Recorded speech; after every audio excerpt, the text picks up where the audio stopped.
Edward, Agata mumbled, nervously fidgeting with the hem of her blouse. We need to talk.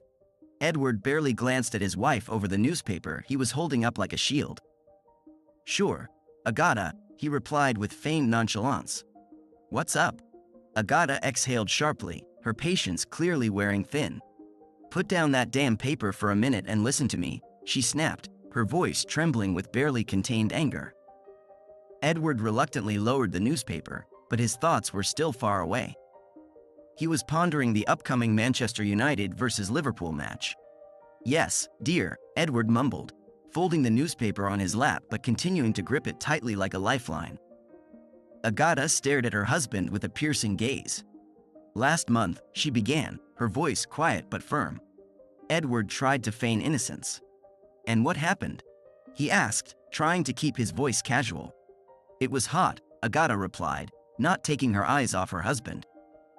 At the end of that week, she continued, pausing after each word. Edward felt a chill run down his spine. At the end of which week? He asked, already knowing the answer. Agata finally lost it.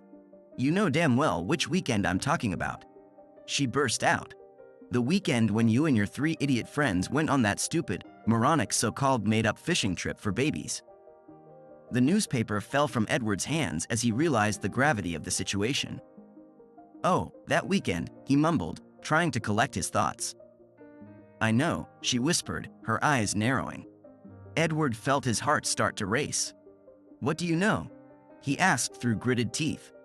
Agata leaned forward, her voice full of determination. I know what you did, she stated, staring intently at her husband. Edward tried to salvage the situation. We went fishing, he mumbled, but his voice sounded unconvincing even to himself. And on the last night, Agata pressed on, her tone leaving no doubt that she knew more than she was letting on. Edward realized he was beaten. He sighed and began recalling the events of that fateful night when he and his friends decided to have some fun in town. The resort catered to all comers, and on that particular night there was a group of 4 women in their 30s celebrating one of their divorces.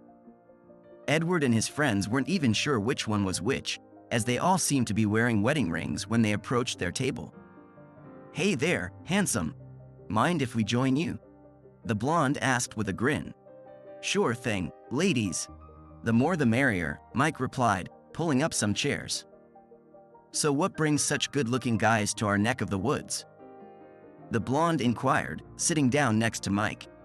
Oh, you know, the usual guy stuff, fishing, Mike laughed, giving an exaggerated wink.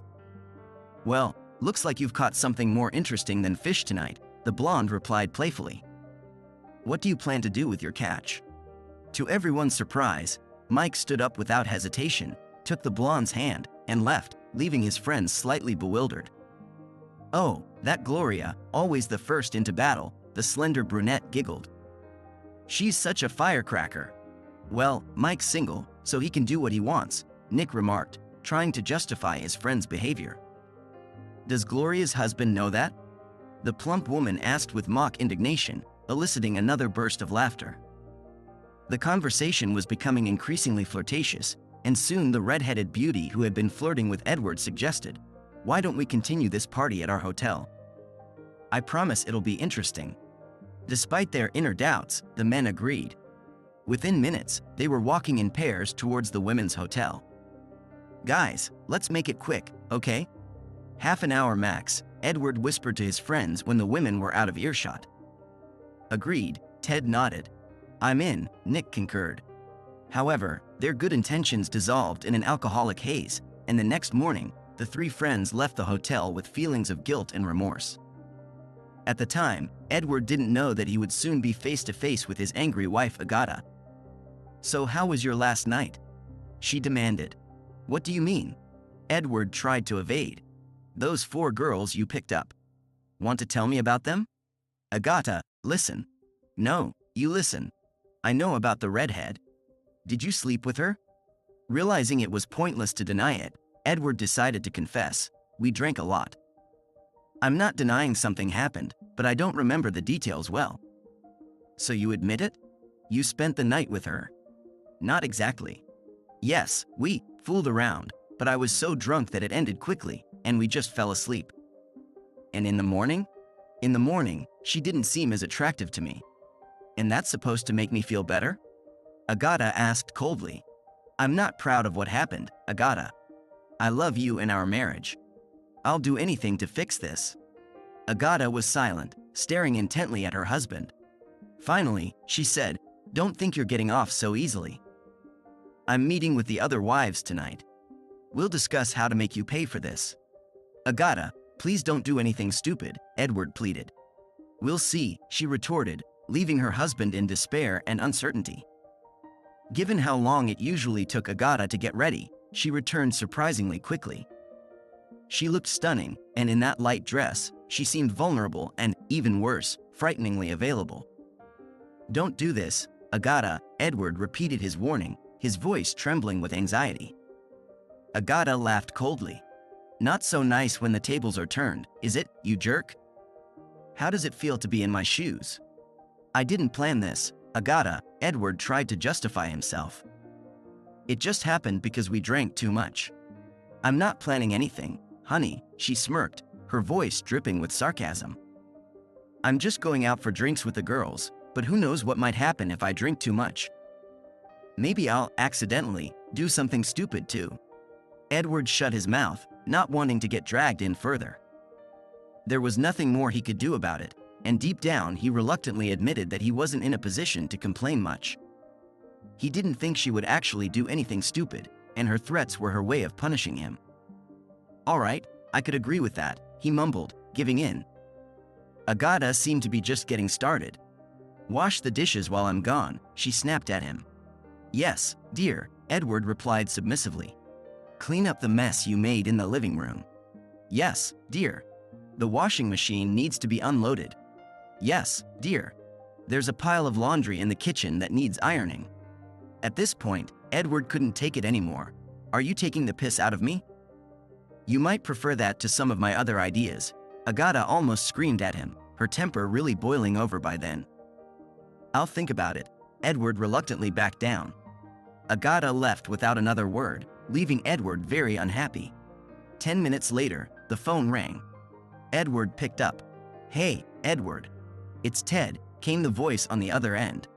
Hi, Ted, Edward replied. What's up? Has Agata left yet? Ted asked. Just gone, Edward informed him.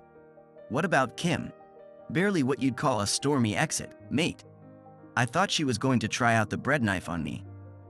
What about Nick and Jilly? Edward inquired. Same story, pal. He's in the doghouse, just like us too. They've all gone into town for the night, and God knows what they'll be up to. What about Mary? Edward demanded. How's she doing with Mike? No idea, Ted replied. I suspect it was him who blabbed, but it doesn't matter now. If it was him, he's going to be in for a rough time. And we're not? Edward asked with a note of anxiety in his voice. Not yet, Ted answered. But it looks like we will be soon. After a short conversation with Ted, Edward called Nick, and his teenage daughter said that Mom and Dad had had a big fight. Then Mom went somewhere, and Dad went to the pub. Mike didn't even answer the call. Edward spent the next few hours doing household chores and pondering the situation. He worried that Agata might do something stupid, especially under the influence of Jilly, who was known for her feminist views and often clashed with men. Just after 11:30 p.m., Edward heard a car pull up to the house. A few minutes later, the door opened and Agata entered. He noted with relief that she looked as neat and tidy as when she left. Agata stood with a concerned look before speaking. Did you wash the dishes? Yes, and I did the ironing, Edward replied, noticing a hint of a smile on her face. Are we going to bed? She unexpectedly asked. How was your evening? Edward inquired uncertainly. Fine, she smiled to herself. Don't worry, no surprises await you when we get into bed. So what did you talk about? Edward tried to find out. We'll discuss it tomorrow, Agata insisted. Let's go to bed. Edward decided not to argue, especially when his wife, a slim blonde, started undressing before they even reached the bedroom. The night ended much better than he could have expected, but Edward was still worried that this might be the calm before the storm. The next morning was as surreal for Edward as the unexpected entertainment of the previous day. Breakfast was ready, and he and Agata were talking as usual before work. Twice Edward tried to steer the conversation towards their problem, but Agata just silently looked at him, choking on her food. "Will you be home at the usual time, Edward?" Agata asked, getting ready to catch her train. "I think so," he replied, puzzled by her behavior. "Don't be late," she said with a mysterious smile. "I'll prepare something special." "There's no need for that, dear," Edward mumbled. "Oh, yes there is, honey," Agata grinned, leaving the house. "We still haven't discussed last night." Edward felt a chill run down his spine. When he arrived at the office, Edward found that the other 3 colleagues were already there and engaged in animated conversation. Mike categorically denied that he had revealed their secret, as did everyone else. Only later did it turn out that Mike's girlfriend had decided to follow him. "But you all did it that night," Mike pointed out, and no one could deny it. The day was wasted for everyone.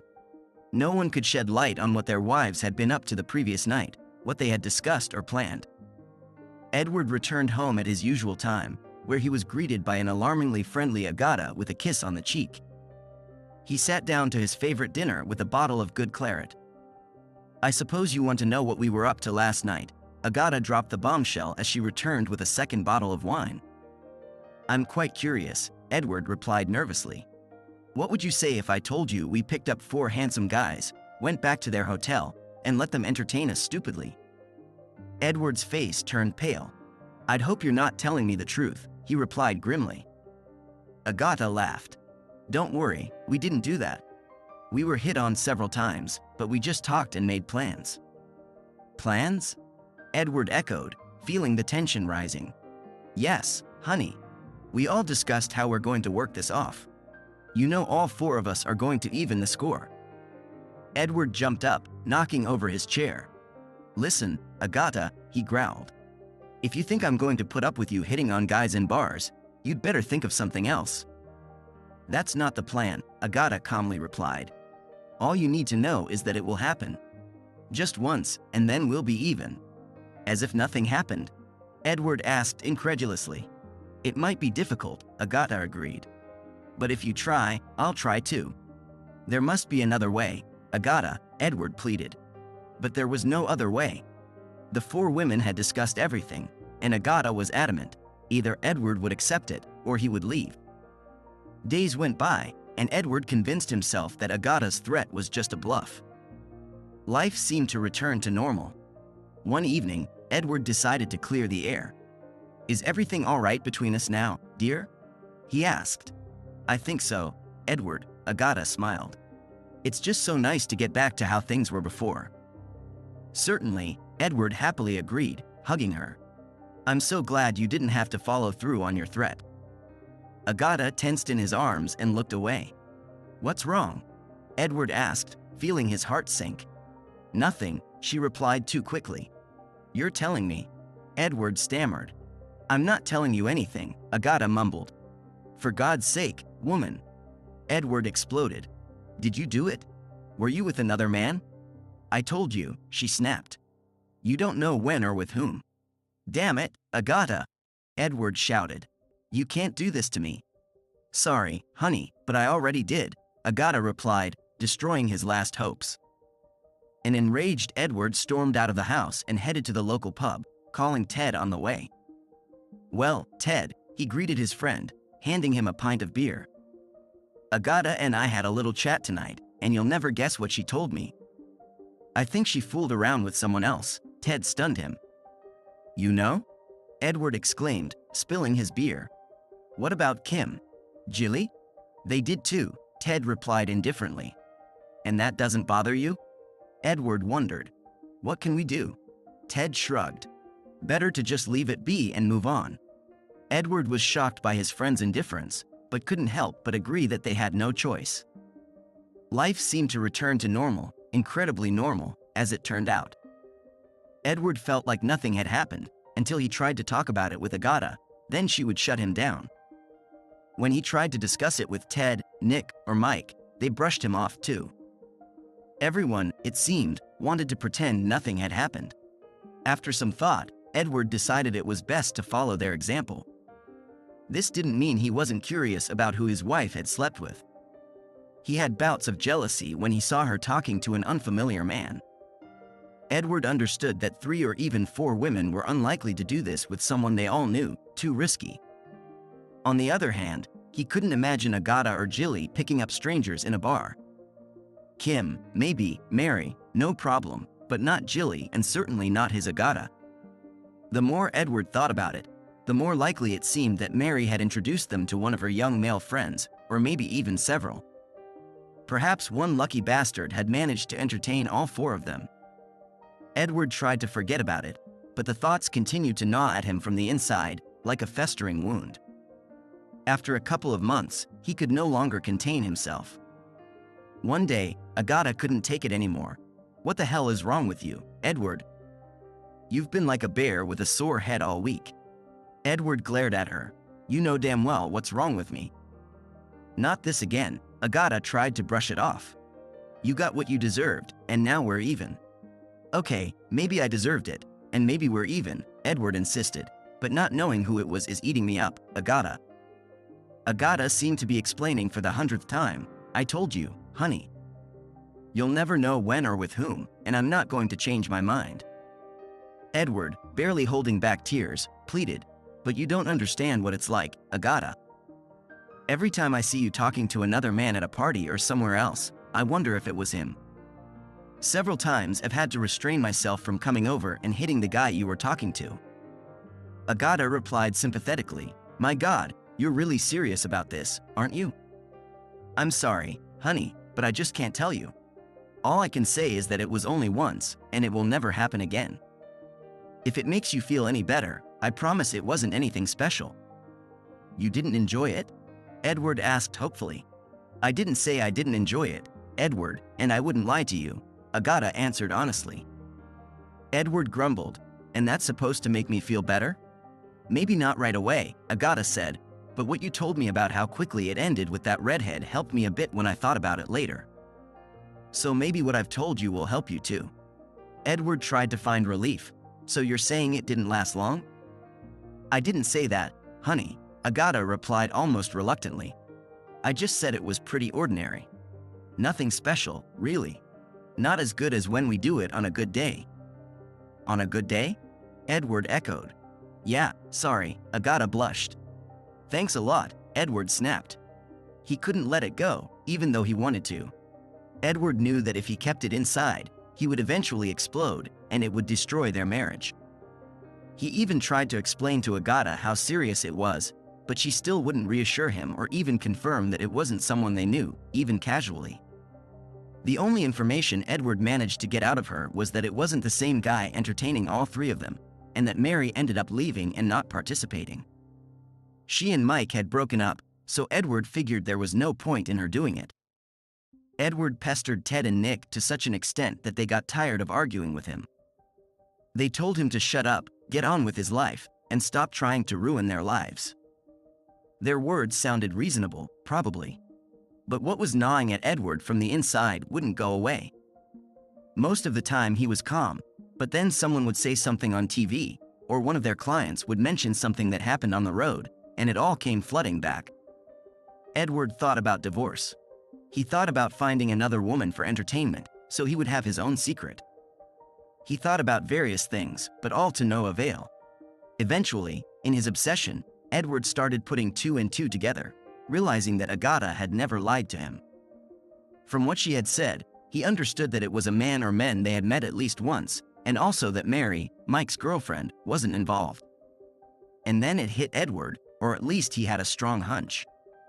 Mike was the youngest of them, and Mary was 4 or 5 years younger than him. She hung out with younger people, and yes, they had met quite a few of them at parties and run into others in pubs. Of course, there were men among them, and damn it, about 6 months ago Edward and Nick had teased their wives for flirting with a couple of young guys who seemed very interested in them. What were their names? Mick, Rick, Nick, Dick? Something like that, but Edward couldn't remember. But he was sure he was onto something, though he didn't know where to take it. But then he figured it out. Without telling the others, Edward made up an excuse to go out in the evening. He ended up in town, scouring pubs and random clubs looking for who he hoped to find there. It wasn't that group of guys, but Mary herself, whom he hadn't seen since a week before that fateful fishing trip. The chances were slim, but Edward got lucky. He found Mary in a bar with a couple of other girls. Patiently waiting until those two girls dragged some guys off to dance, he made his move. "Hello, Mary," Edward greeted, sitting down uninvited in the chair one of her friends had just vacated. "Long time no see." One look from Mary confirmed that Edward was on the right track. Her eyes showed a mixture of surprise and, "Damn, what's he doing here?" "Hi, Mary," he repeated. "How are you?" "Hi," she replied dryly, avoiding his gaze. "I need to talk to you, Mary," Edward sighed quietly, not wanting to spook her. "No way," she suddenly yelled, shocking him with her assertiveness. "Piss off." "Mary, calm down," Edward pleaded, surprised by her reaction. "I just want to talk." "Like hell you do, you creep," she shouted, attracting everyone's attention. "I wouldn't talk to you for all the tea in China." "What?" was all Edward could manage. "Piss off and leave me alone," Mary snapped. At that moment, three extremely large friends of Mary's approached, a bit younger and much more muscular than Edward. They had clearly come to support her. Edward decided it was better to leave. He left of his own accord and very quickly. In essence, he left with his tail between his legs. Edward didn't understand what was happening to him. His wife refused to talk to him, his partners and friends avoided his questions, to the point of telling him to piss off, and now some girl he barely knew was practically sicking heavyweights on him. Honestly, Edward was so furious that he absolutely didn't care about the consequences. He decided to get to the bottom of it, no matter what it cost him. "Agata!" he practically shouted when he returned to the house. "What's going on? If you don't tell me, I'm leaving here. I swear, I'll pack my bags and you'll never see me again." Edward stared at his wife.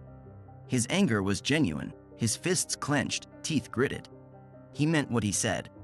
He was ready to pounce on her, and one way or another, he was going to get to the bottom of it. And then everything went black. Edward completely blacked out. Through the haze of unconsciousness, he could hear snippets of conversation. "Is he all right?" someone's worried voice asked. "Damn it, Mike, you didn't have to hit him so hard," someone scolded. "Piss off, Kim.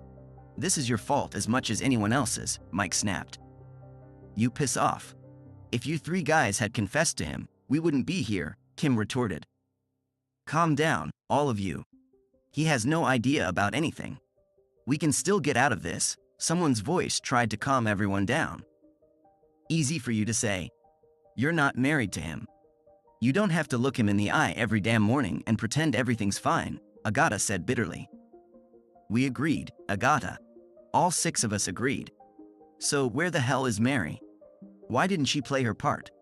someone asked irritably. "Don't blame her. Mike ruined their relationship. He should have kept his pants zipped," another voice replied. "Don't try to pin this on me, you hypocrite. If you had stopped when you were supposed to, he wouldn't have found out anything," Mike snapped. "Shut up, all we need to do is," someone began, but Edward blacked out again, which, given what he had just heard, was probably the best place for him at that moment. "Hello, Mr. Williams. How are you feeling?" a soft female voice sounded. Edward blinked and looked around. He was disoriented and couldn't understand where he was. In front of him stood a beautiful girl dressed all in white. "Mr. Williams, it's all right. How are you feeling?" she repeated. Edward looked at her again. The same beautiful girl in the same white dress. He thought everything must be fine. The girl was smiling at him. "Mr. Williams," she said gently, "how's your head? Are you in any pain?" "I think I love you," Edward mumbled and blacked out again, with a blissful smile on his face. Later, when consciousness returned to him, Edward realized he was in a hospital, and the pretty girl was a nurse. He vaguely remembered some heated argument involving Mike's pants, hypocrites, and Mary's absence. It didn't make sense, his head hurt, and he didn't want to figure it out. "Hey, Edward," a familiar voice called. He looked up hopefully. "Agata?" "Yes, Honey, the pretty woman replied. Are you back with us? I think so. I hope so, Edward smiled back at her, recognizing his wife. What the hell am I doing here? You fell down the stairs, Edward, Agatha explained. You hit your head, but you're all right now. We can take you home as soon as the doctor discharges you. Home? Edward echoed. Yes, honey.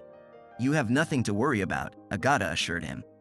All right, Edward replied out loud. Bloody liar. He muttered quietly to himself so his wife wouldn't hear. The conversation he had apparently overheard earlier resurfaced in his mind. Pants. Hypocrite. Hit him so hard. Mary. No idea? Agatha said he had nothing to worry about? You've got to be kidding me, Edward thought. Gradually, the picture began to come together in his head. 4 girls had devised a revenge plan where each of them was supposed to sleep with another man. They needed 4 willing men who could be trusted and would understand the situation. Edward pondered about his friends and their wives. He knew his wife Agatha had always had a soft spot for Mike, though their flirting seemed innocent. He had seen Kim hitting on Nick after a couple of glasses of wine. He wasn't sure about Ted and Jilly, but anything was possible. What am I supposed to do? Edward wondered. And what about Mary? It all seemed so absurd that he could hardly believe it, but the details fit together too well. Edward wasn't sure he wanted to destroy his marriage. He was more concerned that this conflict could lead to the collapse of their thriving business. After much deliberation, Edward decided he couldn't accuse his wife based on the snippets of information he had gathered. He no longer trusted his 3 partners and so-called friends. There's only one safe path left, Edward thought, preparing to head back into the lion's den. Edward nervously dialed Mary's number. When she picked up, he quickly spoke. Mary, it's me, Edward. Please don't hang up. There was silence on the other end of the line. Edward, feeling desperate, continued. Are you there, Mary? You're the only one I can talk to. Mary finally responded, her voice sounding uncertain. I'm not going to do it, Edward. I told them it was a stupid idea, and I shouldn't have agreed. If we hadn't all been drinking a bit, I would never have gone along with it. Edward, confused, asked, Gone along with what, Mary? Mary sobbed. You know perfectly well what I'm talking about. I can't. I won't. Edward gently replied, I don't know what you're talking about, Mary. I have suspicions, but nothing more. You really don't know? There was disbelief in her voice. Scout's honor, Edward tried to joke. I'm going crazy trying to figure it out. And then I get hit on the head and end up in the hospital. You have to help me, Mary. Hospital? Mary sounded surprised. It's a long story, Edward sighed. Can we meet, please? Mary nervously asked, So you don't want to entertain me, Edward? Edward, caught off guard, answered honestly. I can't honestly answer no to that question, Mary. But that's not the point. I just need to talk to you. Okay, Mary agreed uncertainly. I'm free at lunchtime. Do you know the Anchor pub on Broad Street? I'll find it, Edward assured her. An hour later, Edward entered the busy bar, looking for Mary. She waved at him. Over here, Edward. Edward, noticing how other men were looking at Mary, suggested, maybe we should move over there? Mary grinned. It's fine, Edward.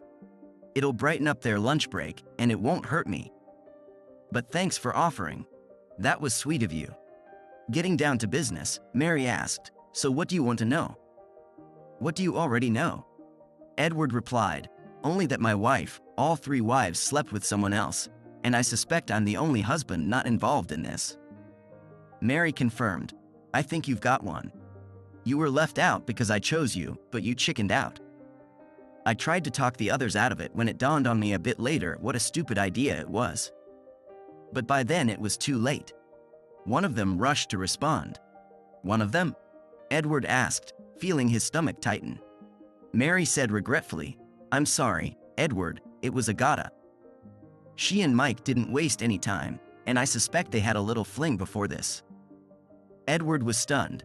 God, I had no idea, not the slightest bloody clue. Mary continued, and did you know that Ted and Jilly had an affair last year? What? I can't believe it, Edward exclaimed. Jilly is such a proper, prim woman. Not on the inside, Edward, Mary smirked. I don't think Kim ever knew about it, but I'm sure Nick knew. Damn, I've been living in a den of debauchery without even realizing it, Edward muttered. Mary, clearly enjoying Edward's shock, went on, and what about wife swapping? I don't believe in that, Edward blurted out. Who? Mike, me, Agatha and you, Mary said, barely containing her laughter. I would know about that, Edward exclaimed. You would know if it had actually happened, Mary agreed. Agatha decided you would never agree, so she didn't risk asking you. Damn right, Edward stated firmly. I would never go for that, and I guess that saved you, Mary. What do you mean? Mary asked, looking puzzled. Edward reminded her, you made it clear you wouldn't let us have fun. Quite openly, I almost got clobbered by your big mates. Mary sighed, sorry about that. You caught me at a bad moment. I was still so angry at Mike. Besides, I didn't say that. I didn't say I wasn't attracted to it. Honestly, Edward, the question of whether I'd let you do it is now under consideration. I'm very picky about who I sleep with, but if you were single again, you'd be very high on my list. Edward tried to swallow and cough at the same time, which resulted in the drink coming out through his nose, causing Mary to laugh. He desperately tried to change the subject, not because he didn't like the attention from the beautiful woman, but because he couldn't find words to respond. The situation seemed to be developing too quickly. Despite this, Edward felt relieved.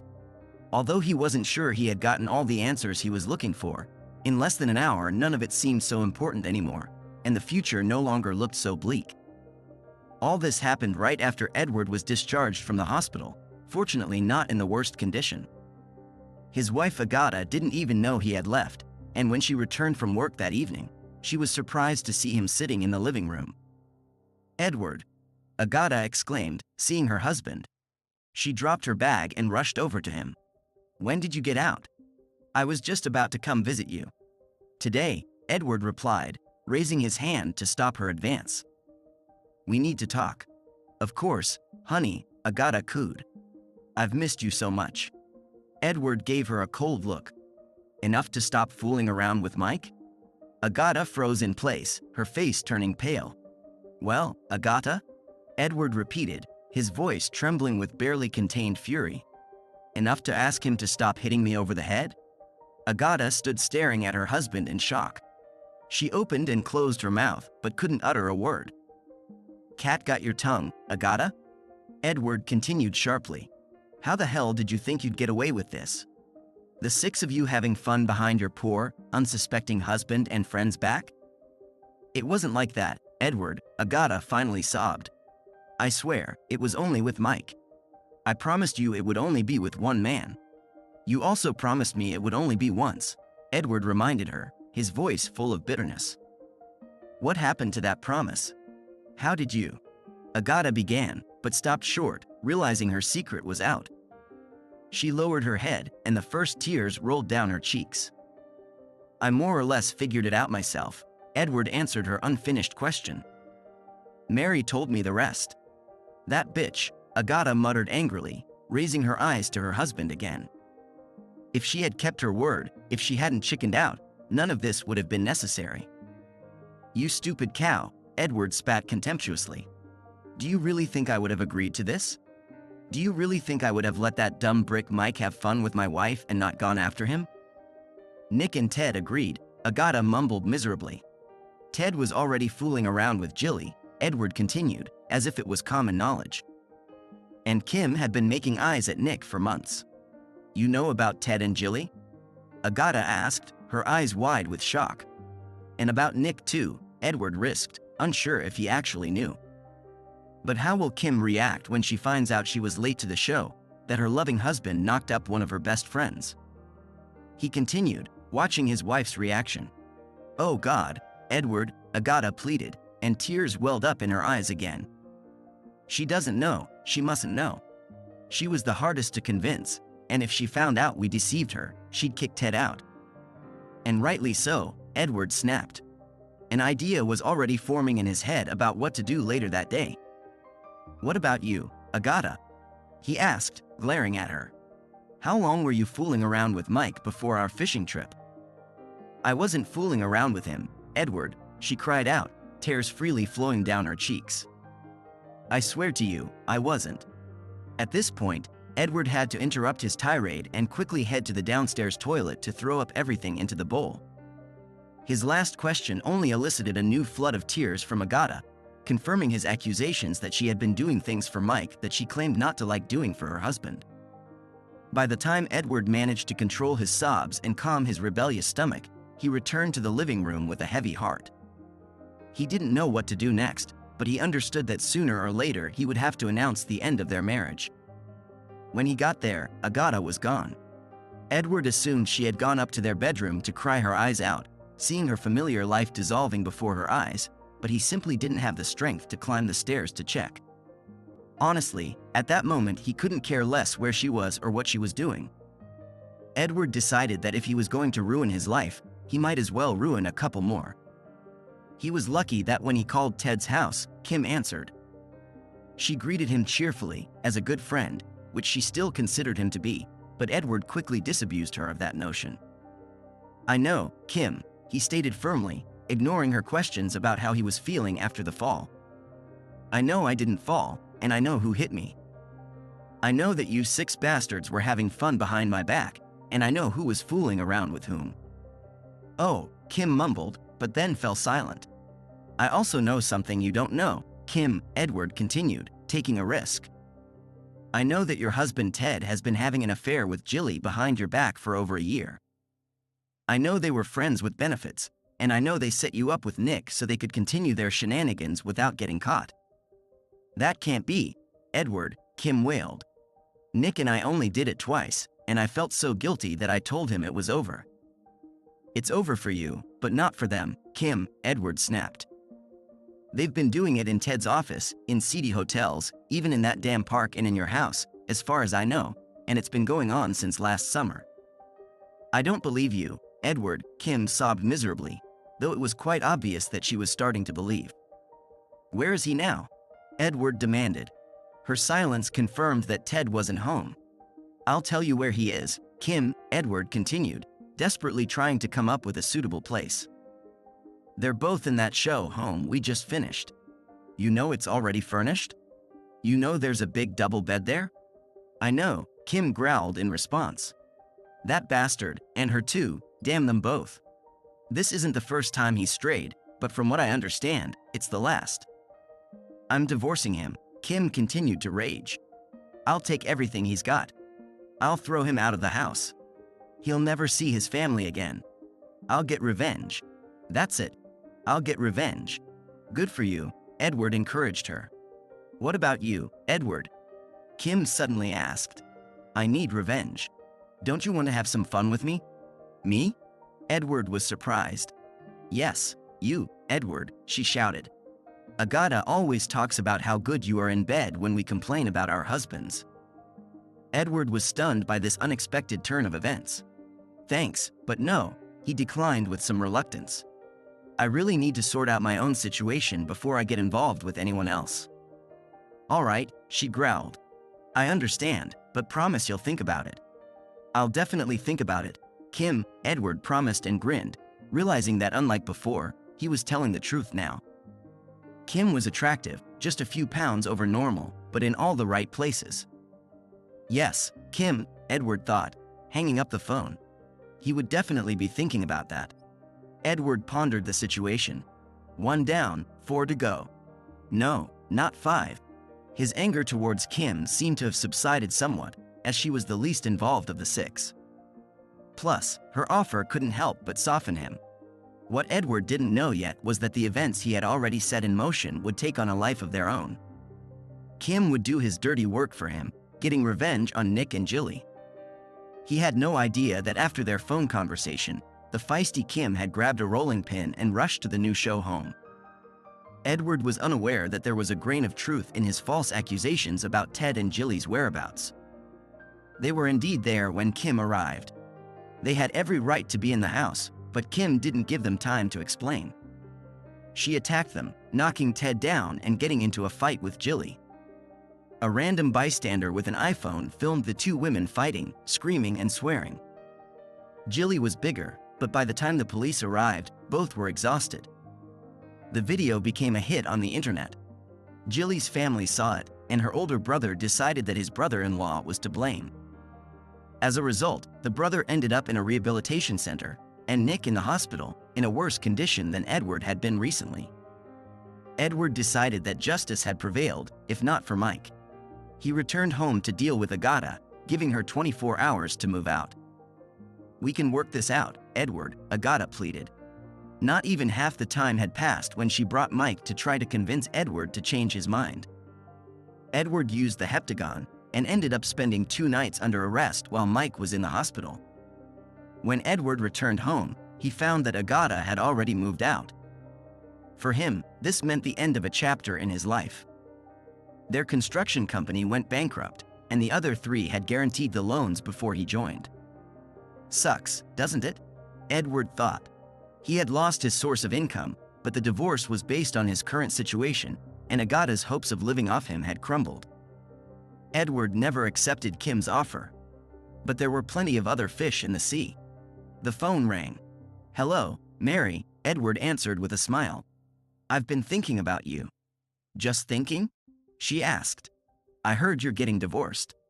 Why not think about something more?" "Need to find a job," Edward replied soberly. "Can't date without money in my pocket." "My dad wants to meet you," Mary surprised him. "I told him about you." "Your dad?" "Yes, Edward. He worked with Mike's father. They were carpenters." "Mike's father?" "Yes, that's how we met. Dad was looking for an assistant, and Mike's father suggested him." "But Mike's not a carpenter, and neither am I," Edward noted, trying to process the information. "He's not my boyfriend anymore, Edward," Mary giggled. "Don't you know my last name, Finnegan?" "You're kidding?" "Not at all. Finnegan Construction Company. The biggest in the region," Edward mumbled. "Exactly," Mary confirmed. "I'll conduct the initial interview. Are you free tonight?" "I think so." That evening, Edward was waiting in the Wheel pub. Mary was late, and he felt her arrival by the sudden silence in the bar. "Been waiting long, Edward?" Mary asked. "It was worth it," he replied dryly. "Excellent," Mary smiled. "You're just my type. I think we'll have an interesting relationship, don't you?" "Really?" Edward grinned and nodded. He doubted he could handle this beautiful woman with a strong personality, but he was willing to try. We hope you liked the story. Please show us your support by clicking the like button, subscribe, and turn on the bell icon to receive notifications about new stories.